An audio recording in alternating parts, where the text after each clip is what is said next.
Your Game Week 7 top transfer targets. In today's video, we're going to discuss, hopefully in a bit more detail, lots of players that you should be considering buying. It really is a week about Arsenal, with West Ham at home starting off a great run of fixtures over the next sort of 10, 15 weeks, depending if you're looking short-term, medium-term or long-term. They feel like the best players to buy. But at Arsenal, which players are the ones you really should be considering? And actually, are there some other players who you think could outperform them for a bit of a cheaper price?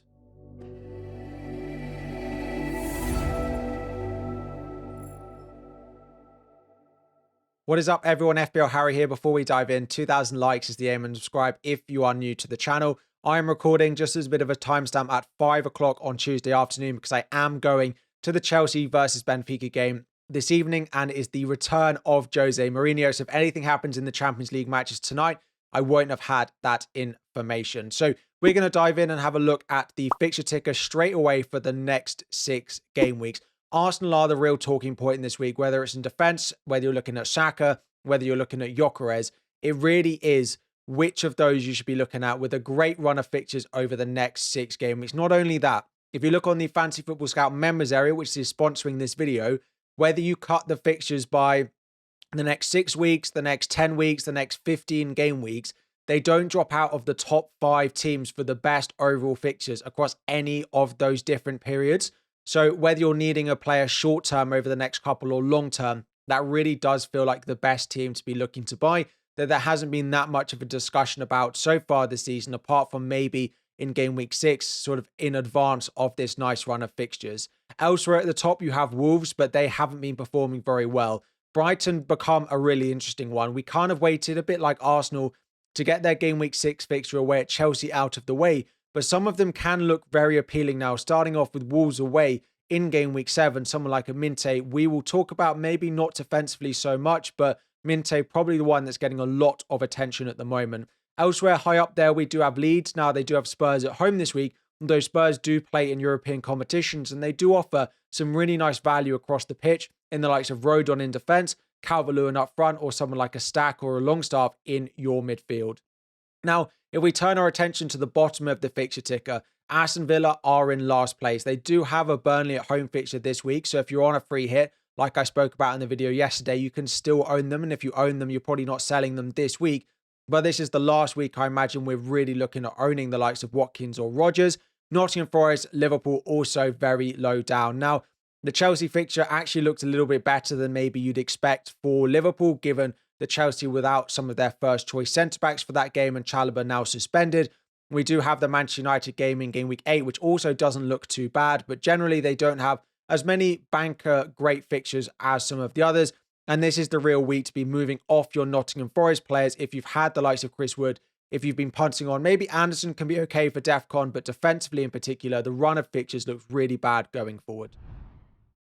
And when we have a look at the underlying data, now in terms of XG, the top teams that we've got in 6th is Arsenal, Chelsea, Brighton, Manchester City, Crystal Palace, and Manchester United as the best team for XG so far this season. They have had 3 penalties, and if you do take that out, they do drop down, but still remain in the top 6 for expected goals conceded. And we'll have a look at some of the underperformers, and they remain up there, but they just look all over the place. I'm not going to be recommending buying Manchester United players until we see a change in form or a change in management, which I feel like has to come sooner rather than later, with all the stats that's been showed on the Sky coverage over the past week, how he is still in a job with the way that they're performing. Manchester United fans, if you disagree, let me know. But in terms of teams struggling to create chances at the bottom there, we've got Burnley, Aston Villa, Newcastle, Wolves, Sunderland, and Leeds. So some of the newly promoted teams have been not bad in terms of their defence, but still quite a few struggling to create chances, all 3 of them in the bottom 6. So still good for clean sheets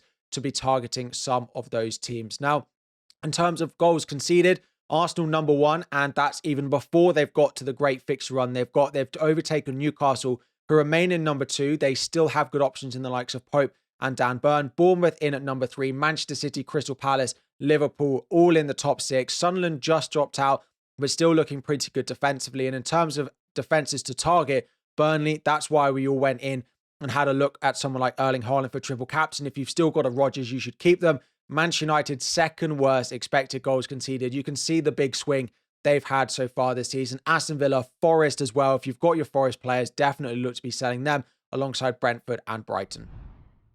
Now, this video is being sponsored by Fantasy Football Scout. If you want to check them out with a link in the description, you can. They're still offering up to 40% off, an additional 5% with my code displayed on screen.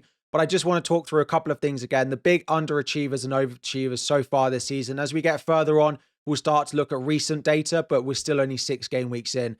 João Pedro remains the biggest overperformer, but with some of the upcoming Chelsea fixtures, I still would hold on to him. Semenyo's done very well, and then you've got Papsar, Gravenberch, and I know a lot of people are looking at Xhaka and Anthony, but they have been quite fortunate with the returns that they've got. Underperformers, it remains some of the Manchester United players, Bruno and Berman, Ahmad, but until we see a big change, I won't be recommending them. The big interesting one, though, is Mateta. He was very good against Liverpool at the weekend, and I expect that continuing with the fixtures they've got coming up. But also wanted to highlight what I said about Arsenal. Their fixtures are amazing, whether you're looking short, medium, or long term. I'm ranking the fixture ticker on their website by overall difficulty, and they are currently second over the next 4 weeks. But keep an eye on where they go as I add game weeks. Top after 5. They remain top. They drop down very slightly later on. Whether I'm still going, I'm all the way up to game week 20, and they haven't dropped out of the top 3 for best fixtures, whether you're looking for 4 game weeks or 14 game weeks, 15 game weeks, 16 game weeks, they start to drop to 4th. 17 game weeks, I mean, basically, they've got all of their difficult games out of the way. If you have wildcarded or you're wildcarding in a long time or whatever your plan is, short-term, long-term, Arsenal's fixtures are just amazing and you can buy them and you don't really have to worry about them. And with that Arsenal data in mind, we're going to see a lot of Arsenal players at the top of these lists. And I've got Gabriel, number 1. We will talk about the other Arsenal defenders later on in the video in a bit more detail, in a bit more of a new section we're going to add. But Gabriel is head and shoulders above the rest, despite being 6.2 million now. It does feel like Saliba should be back from the press conference that Arsenal gave on Tuesday afternoon. The sort of injury that he's been recovering from seems to have gone. But I do think there is still that lingering doubt in terms of minutes, especially for West Ham at home this weekend, which does feel like a fixture that they could still play, maybe one of their backup options. I still would not be buying Timber and Calafiori. They have played a lot of minutes so far this season, but I still do not think they are nailed enough when you have someone like Gabriel. If you're looking at a Timber, I would look elsewhere at the value. Next up is Senesi. He continues to be the only player now with DEFCON in every single game so far this season. There are a couple of hit 3 out of 3, but the only player to start 6 games and hit it 6 times is Senesi. Now, some of the upcoming fixtures are not quite as good. They've got Palace away, Forest, they've got Manchester City and Aston Villa, but his value is going to continue to go up and up. His price is going to continue to rise. You are going to want him now, later on in the season. He's adding attacking threat. Bournemouth look good for clean sheet potential. They aren't in Europe. Plus, of course, the DEFCON. I still really like him, even at 4.9 million. Van Dijk is up next. The Chelsea fixture for Liverpool doesn't look as bad. Then it's Manchester United. And then from game week 8 onwards, we will really be looking at buying back into Liverpool. And I do like Van Dijk. Outside of that, I have gone Richards over Mark Guéhi. I don't think it's worth spending the money on Munoz. Lacroix is interesting. His price difference between him and Mark Guéhi is getting really close. And if Mark Guéhi goes up much more, it will be Lacroix that starts to enter these lists. But still, I'd go Richards over him. I don't think the value difference is that worth it, despite the fact that Mark Guéhi has had back-to-back DEFCONs and back-to-back assists. I just love them long-term. Unbeaten in 18 games now. I'm sure you've heard that stat. The fixtures look pretty good, and I really like them defensively. Then it is Dan Burn. I'm not sure he's worth the value over the Crystal Palace defenders, but if you want a Newcastle option, I would definitely go with Burn. They are expected to be without Livramento for quite a few weeks, which will knock them back a little bit defensively, but I still like him and what he offers, and they were quite unfortunate to concede those 2 late goals to Arsenal. Tarkowski drops down a little bit just because I wasn't that impressed with them defensively against West Ham, and now that the West Ham fixture is out of the way, some of the short-term ones don't look too great, but DEFCON numbers still look really impressive. If you've got him, I wouldn't panic. Anderson in at 4.5. I do rate below the Palace options and Senesi just because I expect less clean sheets from Fulham with some of their underlying data not being quite as good in terms of expected goals conceded. The actual second worst on this list, interestingly, behind Tarkowski. But some of the upcoming fixtures from about game week 9, 10 onwards do look pretty good, and his DEFCON numbers are great. It does unfortunately feel like we are entering a point of FPL where DEFCON is taking over, And I don't like it, but it is the game that we're playing, and it means we need to pick the players that are fitting that mold.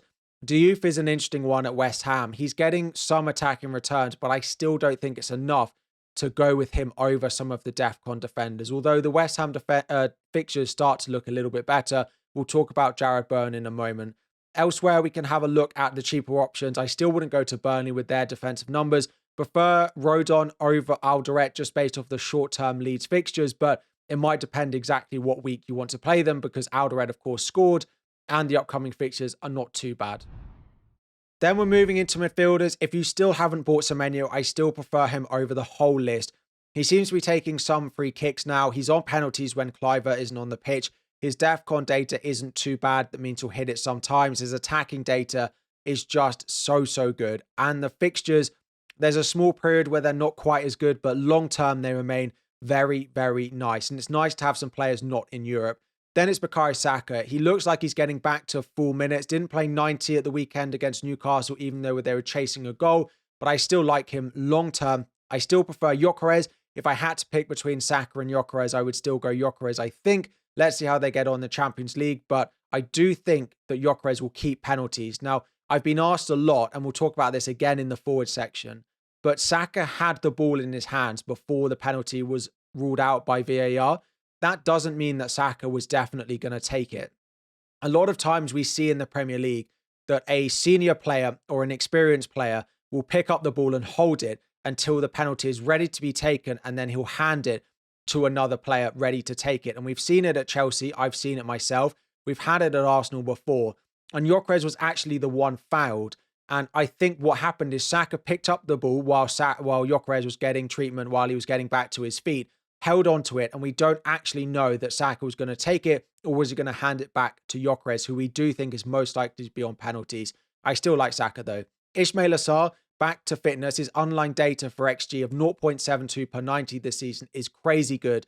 Crystal Palace fixtures look good. They do have Europe, which will cause a little bit of fatigue, but for a 6.4 million, you can't really go wrong.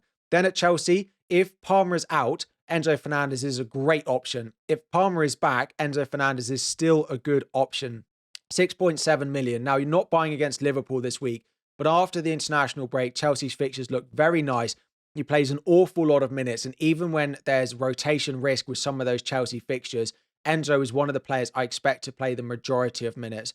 At a cheaper option, I still like Reinders despite the blank in the most recent fixture, but if you didn't buy for Burnley at home, you might not be looking to buy anymore, but he's still a viable option. Everton, a bit like Tarkowski, he drops down the list, Ilman and Dye. He is the one I prefer over going with Grealish.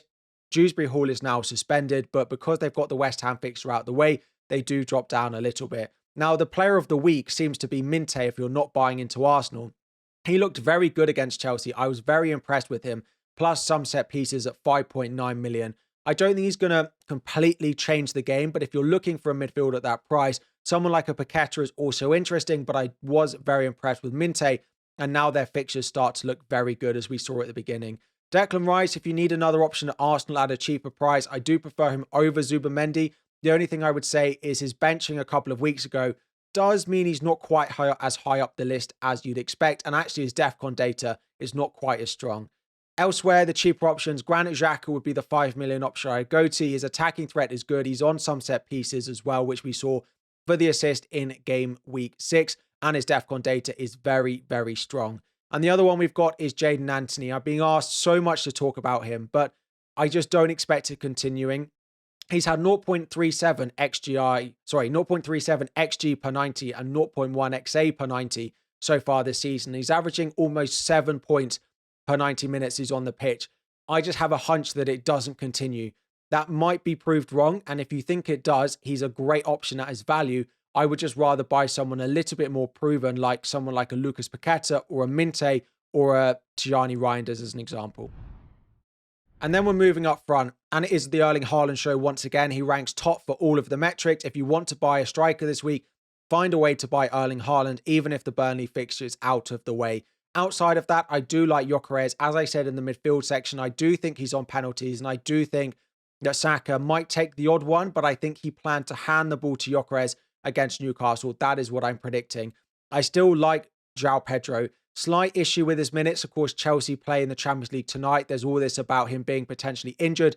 I don't buy into it too much. I think he might get a rest over the international break with Brazil only having friendlies. Then from game week 8 onwards, the fixtures look great. I wouldn't worry too much about the 0 shots in the past 3 games because Chelsea have played with 10 men for 2 of those 3 matches. Jared Bowen is next. I've been very, very impressed by him. But interestingly, he is one of the few forwards in the entire game not to have a big chance so far this season. But under Nuno, if he starts getting more chances and West Ham start to look better, you absolutely can consider buying him. I wouldn't do João Pedro to Bowen, and you're probably not buying this week because it's Arsenal, but from game week 8 could be one to look at. Mateta is just a reliable option. I really like him. He feels such a talisman. Just with Europe, he has spoken about fatigue before with Eddie and Nketiah being back. There could be a bit of a rotation. Maybe he misses the odd game, but I'm very impressed with him, especially in that game against Liverpool. Then it's Evan Nilsson. Now, at the end of last season, I owned Evan Nilsson, and he was so frustrating. He just has good data, and he just misses chances, but Bournemouth will score goals. But I do prefer the other ones that we've got up above here. Thiago, you can definitely look at, was great against Manchester United. He'd be higher up the list if the fixtures over the next few weren't as bad as they are with City and Liverpool in the next 3. I can't get behind the Walter hype train that is going on. I just think when Visser is expected back in game week 8 or 9 after the international break with Champions League football, it will cause chaos for that Newcastle forward spot, especially with Champions League. Outside of that, you can look at Strand Larsen. The short-term fixtures are pretty good for them. Or if you need a cheaper option, I do prefer Calvert-Lewin over going for someone like a Foster or an Isidore. Now to discuss the 5 most popular transfers of the week. Actually, one of them is in goal. Selling Sanchez and selling Sells for David Raya. I probably would do these moves based on what we've seen with the Arsenal defence. But Sanchez from game week 8 to game week 13, if that's when you're going to wildcard, actually has a really nice run of fixtures. So I'm not sure Sanchez to Raya is a definite priority, but I probably would if you have a spare transfer. Next up is buying Gabriel. Normally it's Murillo being sold or Williams or one of the Spurs defenders. I do expect Pedro Porro to start for Spurs against Leeds, having had his rest recently. He'll probably play in the Champions League, which is this evening.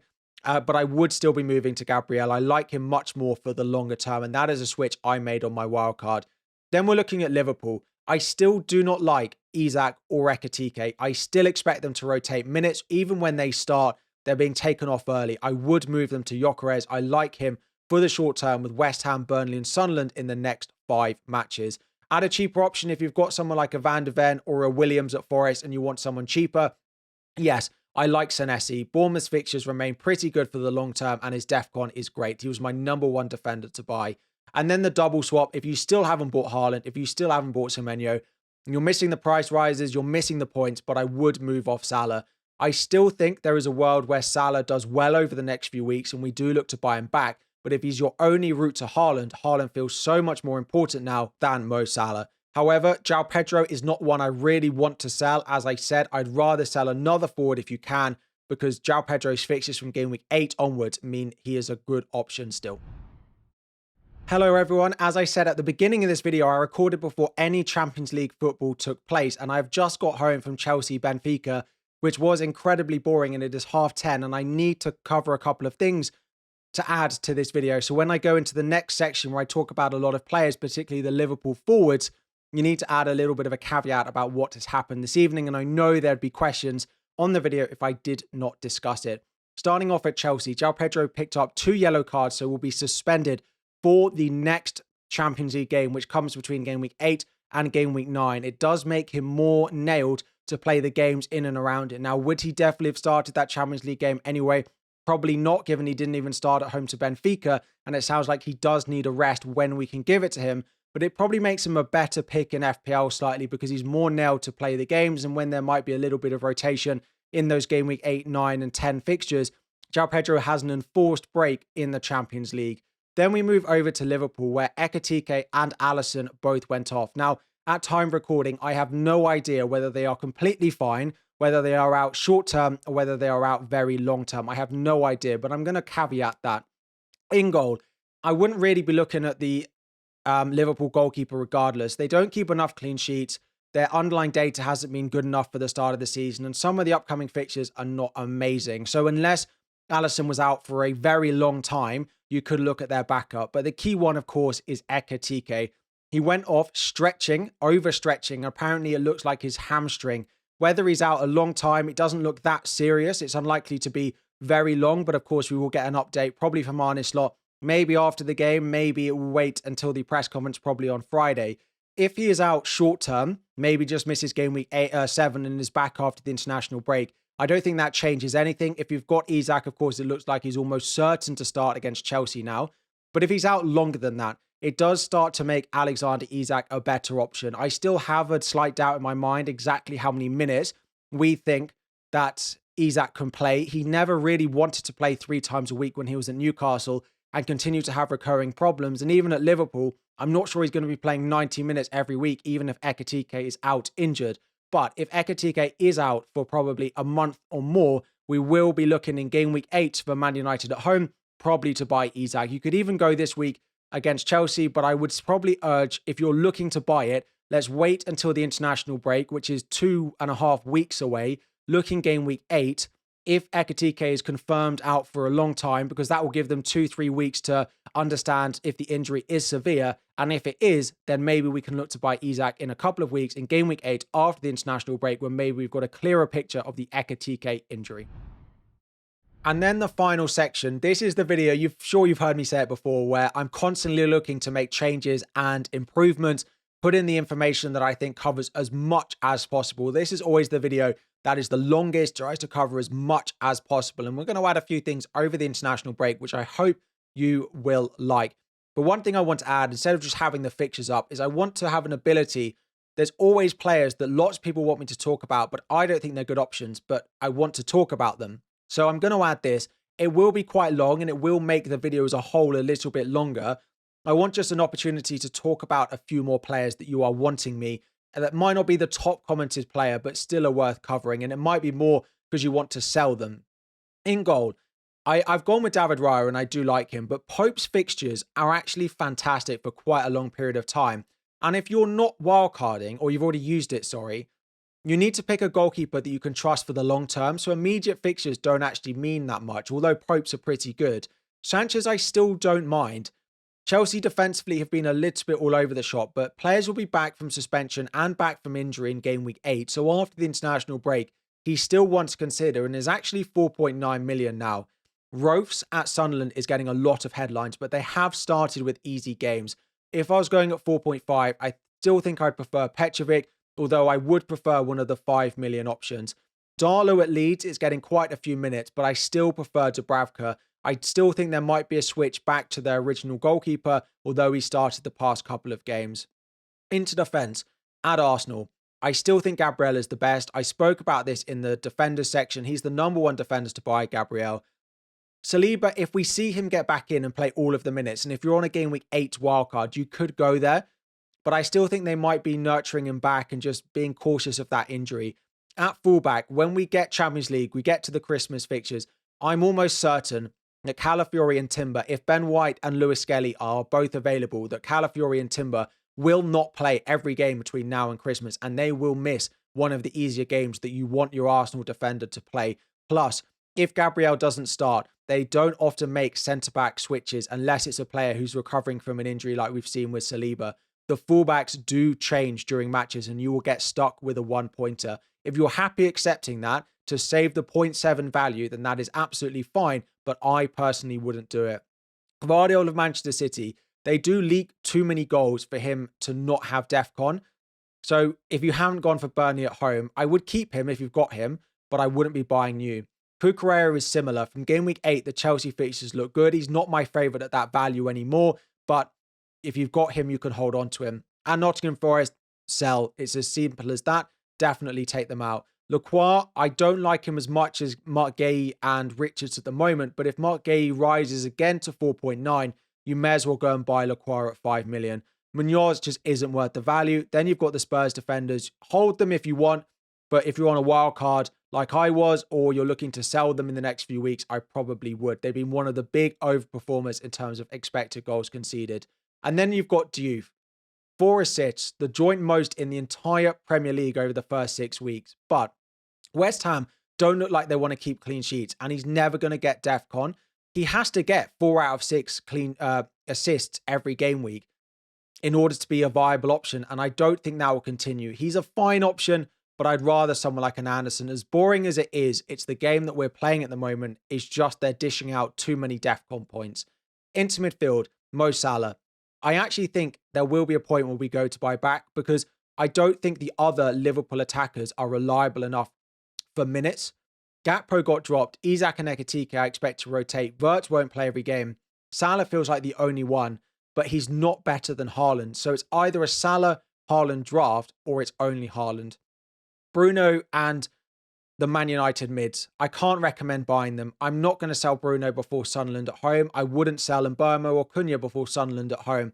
But I still don't think we're going to be buying them now. I need to see a change in positioning or a manager in order for me to hold on to him for that much longer, I think. At Spurs, similarly like the defenders, Kudos, Xavi Simons, they play Champions League midweek, which isn't ideal. Then they go away to a Leeds team who've been pretty solid at home. Don't buy new. And if you want to sell over the next couple of weeks, I would. Eze, with the Arsenal defenders, I would not buy Eze. And I appreciate this is an unpopular opinion amongst a lot of you, but they've got Odegaard back and he'll play the number 10. He is their captain, and I think he'll play the number 10. Maybe not all the minutes, but I expect Odegaard back in. Then on the left wing, it is Eze, and he is probably better than Martinelli and Trossard, but he's not going to play every single game. Champions League, Premier League, Cup, Premier League, Champions League between now and Christmas. And even when he does start, he's taken off early, so I wouldn't do that. Foden, it's just a little bit too expensive still for me at 8 million. I wouldn't be going there. He was a fine punt, and he's probably fine to keep for Brentford and Everton, but I wouldn't be buying new. Doku's quite interesting. His actual output is much better, and his assist potential is much better. I've been very critical of him. If you want to go there, I still think I prefer Reinders as a cheaper price, but I don't mind it as much. At Newcastle, the rotation in that forward line is scary. Now, Gordon is back. He should be the one that plays the most minutes, but I'm not sure I can go there with them just not looking like they want to score enough goals and still being a defense-first side. But he is the one I'd pick if you want a Newcastle attacker, and I prefer him to Voltemada, who we've already spoken about. Gakpo, Wirtz, and we've already spoken about along with Salah. I wouldn't go there. If you want to hold them for maybe the next couple, you can. Wirtz is a definite sell. Gakpo you can hold. And Gravenberch. He's a reliable, safe minutes pick in that Liverpool team. But I still don't think his attacking output combined with his DEFCON is enough to pay that. If you want a piece of Liverpool, though, outside of Salah, he's probably the best one. I just still don't think I love it that much. And then finally, moving up front, Richarlison, I still don't love him as a pick. A blank at home to Wolves. They didn't look great. European fixtures are starting now. Slanky is still not too far away. Definitely don't buy new. Isak and Ekitike, we've spoken about. I don't love the minutes. Too much of a risk. People are saying, Harry, how are you going to buy Isak? I just don't have a plan to buy him. I don't think the minutes are reliable enough. And I think it'll be a long time or an injury until we see that. Chris Wood, like the other Nottingham Forest players, are a definite sell. And Watkins, keep for one more week for Burnley at home before selling him when their fixtures turn worse. That is it. I feel like I've covered hopefully every player you've wanted me to. Let me know if I've missed anyone in the comments. Let me know any feedback on this video. Thank you all for watching. Any questions generally about your transfers, let me know if I haven't answered it in the video, but hopefully I have. 2,000 likes is the aim. Subscribe if you're new around here, and I'll be back again very soon.